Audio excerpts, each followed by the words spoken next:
Welcome to Tech Venture. So today we are back with the Sony Xperia Pro 1. First things first, bad stuff, always bad stuff first. And the first one I want to talk about is obviously the biggest thing about it, the camera. Now the camera isn't bad, but what I want to say is, if you're the person to point and shoot and boom, you got a photo, then obviously what this phone is made for is not for you. Because if you want it to look a certain way, you'll always have to edit it. Almost every single time I took a picture next to an iPhone, I would have had to do some stuff to make it look exactly like the iPhone, or better, depending on what you were looking for. But that is one thing that I will say is bad about this phone for normal users of like any device. But that isn't the thing, which brings me to my second one. There are three cameras, or not three cameras, three apps for the camera. So you have the regular camera app, which is that one. Then you have a video app for the videos. And then you have, I clicked on the wrong one. And then you have a separate one, which is the one I clicked on for movies. And I feel like they could have done something about that. Or at least have the video and picture as one app, and then the whole movie one as a separate app. That would have at least worked a little bit better. But that is something that it's not annoying, but it is kind of ridiculous that you have to have three separate apps on the screen. Because I mean, if they're on the home screen, you can just click them real quick. So it's not, it's just annoying. But I did notice one thing about this phone is, even though it is a 4K 120 hertz display, it's not as bright in the sun as other phones, which is a little weird. I mean, you have to put it on full brightness to even see outside in the sun, while the iPhone, you can have it even at half and you'll be in the sun and you can at least still see. It won't be perfect, but you can still see. So that is something I did notice. I mean, the screen itself is actually really, really good. It's not that it's bad. It's just for some reason, I'm guessing they probably had to tone it down for the brightness just so the battery won't die from a 4K screen. But that is something that I did notice on there. Another thing is the speakers. So you do get dual speakers, one on the bottom here to open slit, and then a top one right there that is also a smaller slit. This one's smaller and then this one's longer, but it's not that good. I don't think it's gonna show on camera, but I'll give you a brief little clip here. We'll just play whatever's on YouTube here, if it will play. Yeah, sure. The drag race, sure. Okay, nope, that's not.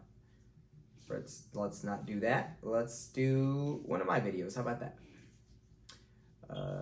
There it is. All right, perfect. So the first one. Wow, I'm not. No, okay, there I am. There we go. All right, so full blast it. Today we have the Sony Xperia. Boom. Pro 1. That is the loudest you can get. I'm really excited because I haven't done a Sony phone in a while. Actually. Yeah, as you can see.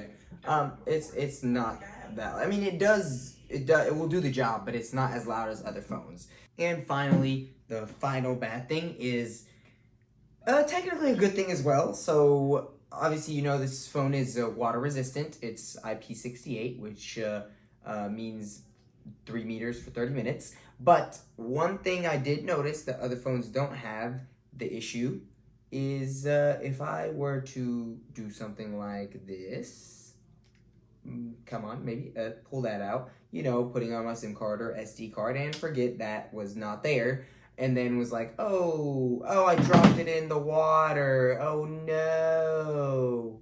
Yeah, that flap just killed your phone. Yeah, your phone's dead. Especially that it's up that high where all the cameras and stuff is. So, obviously you wouldn't do that unless you accidentally did it, like very badly accidentally, because I don't know how you'd accidentally leave a whole flap out where your SIM card goes, so your phone wouldn't be working anyways, but it is possible, so I'm gonna count it as a bad thing. And that is it. I mean, not many bad things, so, not too bad. And on to the good things. And the first thing I want to talk about is the you know, aspect of the phone. So it is longer than it is wide. As you know, with the iPhone, it is wider and a little bit smaller. So the aspect ratio of the screen is really nice because it fits amazing in your hand. It's easier to do one-handed tasks because you can reach the end of the screen. Now, obviously, this works for me because I have skinny hands, but if you had bigger hands, I guess you would hate that, but I'm considering that a good thing because I loved it, and it was really nice to hold it like that. It felt really comfortable, especially with these grooves in it. Remind me of the PlayStation 2, to be honest, but it's really nice, grips your hand very well. So yeah. Another thing, speaking of these grooves right here, looking like PlayStation 2 over here, because of them, it's actually very tough. So I've dropped this phone already, and I can't even find the scratch because, oh, there it is. You're probably not gonna see it on the camera, but I did drop this on solid concrete, and you can't even see the scratch.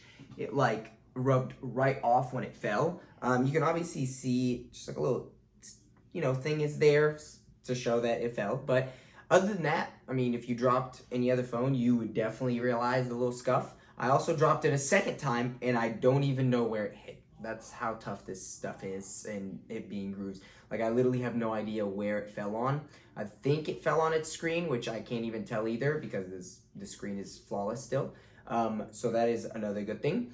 Also, back to the camera. So slow motion, it does have it. And I think it's still 120 hertz, just like 120 frames per second, not hertz, I was thinking about the screen, but frames per second. But what I love about it and why I'm mentioning it is because it knew exactly where I wanted the slow motion to start and where I wanted it to end. Unlike the iPhone, where it will just do it at a certain beginning and a certain ending, and then you just have to, you know, edit it accordingly. Which, I mean, is not too bad, but that's amazing that it knew. For example, the example that I base it off of is when I went to the range and I was doing a slow motion for one of the guns, it knew exactly right before I shot, it put the slow motion there, and once I was done, it ended it there as well, which was really cool because the iPhone, when I did that, did not do that. You had to edit it to exactly where it stopped. So that's another cool thing. Next is battery. So battery life on this thing, especially with a 4K screen, is pretty good.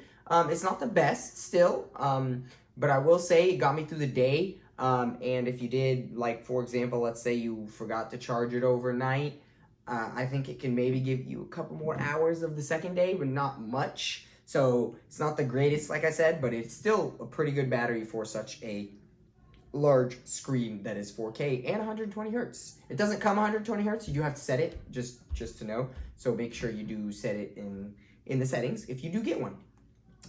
Now, another thing, these are all going to be perks that you get with this phone. Those were just all like features. Now, well, I guess these could be features too, but starting off is that little guy right here.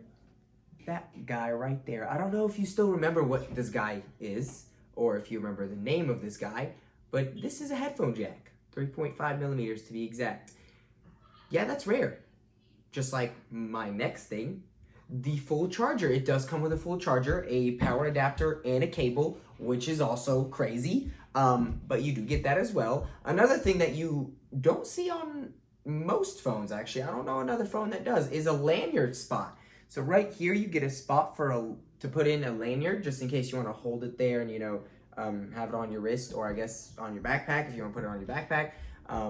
So yeah, and you could probably find another adapter that will go in here that's probably attaches to something else. It doesn't have to be a lanyard, or it could be, an AirTag.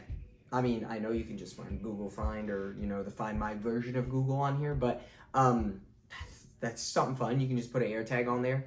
I know it's an Apple product, AirTag, and this is so, I know, but I'm just, you know, broadening your horizon. But anyways, another thing is, the dedicated camera button over here, you get two of them. So one will launch the regular camera, it's the big one right there, and it knows the difference between when you're pushing it and clicking it, which is really cool. So when you're taking a picture and you put pressure on it, it starts to focus and shows you those distinct green buttons that Sony has. Hold on, let me do this real quick. There it goes, you see that? You see those green buttons? Well, showing some of them, not all of them, but yeah, you get my point. And then you have a second one here, right there. It's really, really small right next to it. That one will start up the video. So you get the video there, and then you can start the video either with this button or this button as well, which is kind of really cool. I like that. And that's why I was saying if they had it two separate apps instead of one, you know, it'd be nice because then you have two separate buttons that activate them, so you won't have to really worry about it. But it is there. Also, you do get an SD card. I know I showed you earlier when I took it off to talk about water resistance, but you do get an SD card slot and a SIM slot and dual SIM, all in this little thing. That's really, really crazy. So one SIM on one side, one SIM on the other, and then I think the SD card goes on top of this SIM. And yeah, and the bonus of also having an SD card is you don't have to get a tool to remove this. You just need fingernails and your hands, I guess. That's pretty much it. And then to put it back in, you just slide it in, boom, your phone's water resistant again. Amazing. And finally, the stereo speakers. So you do get stereo speakers on this phone, like I talked about in the bad stuff.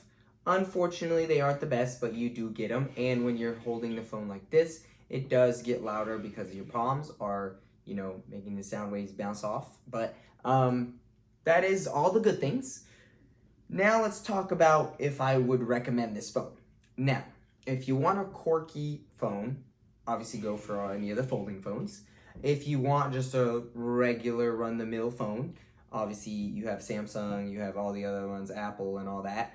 But if you want a phone that is all about the camera and you know how to actually edit and, you know, you like editing and, you know, you like fixing photos or you like, you know, doing everything manually on the camera, this is the phone for you. And I would highly recommend it if that's something that you like. Like they say, this phone was built around the camera. They use it for their professional cameras, or the camera is taken from their professional cameras. Sony, of course, being Sony. But yeah, if you are just looking for any kind of phone, I honestly would not recommend it, just because it is $1,500 if you pre-ordered it, or more if you don't pre-order it. And if you're not going to use the full extent of what the camera is for, then you're rather just saving a little bit of more money, maybe spending $1,000 on a different phone. But like I said, if you know what you're getting yourself into, then go for it. I enjoyed my time with it. I really liked it. But yeah, thank you guys for watching. You have a great day or night whenever you're watching this.